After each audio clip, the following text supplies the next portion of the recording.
சந்தோஷம் மெய்ஞானம் வளர்ப்போம், ஆரோக்கிய யுகம் அமைப்போம். அன்னையை வணங்குவோம், தந்தையை வணங்குவோம், நம்மை வழிநடத்தும் நம் முன்னோரை வணங்குவோம். ஆரோக்கியமா வாழ்றதுக்காக நம்ம முன்னோர்கள் 3 நிலைகளை கடைபிடித்தார்கள்: மந்திரம், தந்திரம், எந்திரம். இதுல எந்திரம் அப்படிங்கிறது பொருள்கள் அப்படின்னு வச்சுக்கலாம், சாதனங்கள். ஒரு மனிதன் ஆரோக்கியமா வாழ்றதுக்காக அந்த காலத்துல ஆன்மீகத்துல ஒரு விஷயத்தை கடைபிடிச்சாங்க. 5 விதமான அமிர்தங்கள், அதை நாம் உட்கொள்ள வேண்டும் அப்படின்னு சொன்னாங்க. அதாவது என்ன சொல்லுவாங்கன்னா, அபிஷேக பிரியர் சிவபெருமான், அலங்கார பிரியர் மகாவிஷ்ணு அப்படின்னு சொல்லுவாங்க. இதுல நம்ம தென்னிந்தியால, குறிப்பா தமிழ்நாட்டுல ஒரு இறை வழிபாட்டு முறை உண்டு, மூலவர் உற்சவர் அப்படின்னு. இந்த உற்சவர் அதுக்கு தான் என்ன பண்ணுவாங்கன்னா, அபிஷேகம் செய்வாங்க. மூலவருக்கு சாதாரண அபிஷேகம் வந்து அலங்காரம் பண்ணுவாங்க. உற்சவ மூர்த்திங்கிறது எப்படி இருக்கும்னா, பஞ்சலோகத்தால் ஆன சிலையா இருக்கும். இது எல்லாமே ஒரு விஞ்ஞான பூர்வமான உண்மைதான். நம் உடலை ஆரோக்கியத்தை பாதுகாப்பதற்காக நம் முன்னோர்கள் உருவாக்கிய விஞ்ஞான பூர்வமான உண்மை. இது எதுவும் மூட நம்பிக்கை கிடையாது. அப்ப அவங்க ஆதி காலத்துல என்ன பண்ணாங்கன்னா, அந்த உற்சவருக்கு 5 விதமான நீர்ம பொருள்களால் அபிஷேகம் செய்து அதை அருந்தி தங்கள் ஆரோக்கியத்தை பாதுகாத்துக் கொண்டார்கள். அந்த 5 விதமான நீர்ம பொருள்கள் என்ன அப்படின்னு பார்ப்போம். உற்சவ மூர்த்திக்கு என்ன பண்ணுவாங்க அப்படின்னு பார்த்தா, முதல்ல அந்த உற்சவ மூர்த்திக்கு நல்லெண்ணெய் காப்பு சாப்பிடுவாங்க.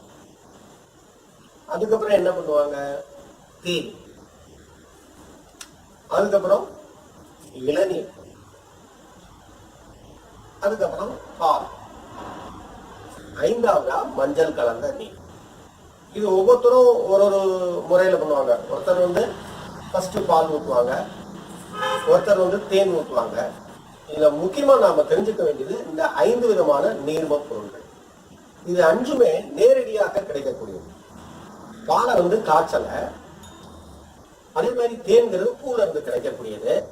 மஞ்சள் கலந்த நீர், தண்ணீர்ங்கிறது இயற்கையாக கிடைக்கக்கூடியது. அது வீணாகிய மஞ்சள்ல இருந்து நமக்கு கலக்கிறோம். சோ அது என்னன்னா, நோய் எதிர்ப்பு சக்தியை கொடுக்கக்கூடியது. அடுத்து நல்லெண்ணெய், அடுத்து இளநீர், காயிலிருந்து கிடைக்கக்கூடியது. இப்படி 5 விதமான நீர்ம பொருள்களை அந்த உற்சவ மூர்த்திக்கு அபிஷேகம் செய்து அதை அருந்தி தங்கள் ஆரோக்கியத்தை பாதுகாத்துக் கொண்டார்கள். உங்களுக்கு ஆன்மீகத்துல நம்பிக்கை இல்லை அப்படின்னா, நீங்க நேரடியாக கூட இந்த 5 விதமான நீர்ம பொருட்களை தினமும் அருந்தலாம். அது எந்த அளவு அருந்தலாம் அப்படின்னு பார்த்தா, ஒரு 150 ml எடுக்கிற மாதிரி வச்சுக்கலாம். மொத்தம் 5 மாசம் சேர்த்து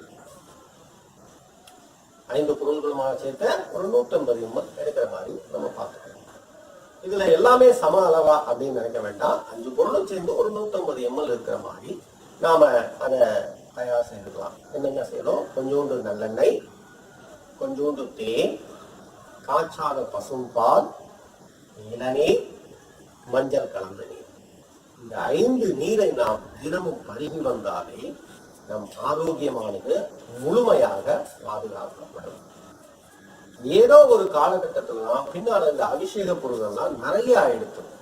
ஆனா ஆதி மனிதன் முதல்ல உபயோகப்படுத்தினது இந்த 5 விதமான அமிர்தங்கள் தான். பிற்காலத்துல நிறைய வந்தது. ஆனா இன்னைக்கும் அந்த அபிஷேக நீரை யாரும் அருந்துறது இல்லை.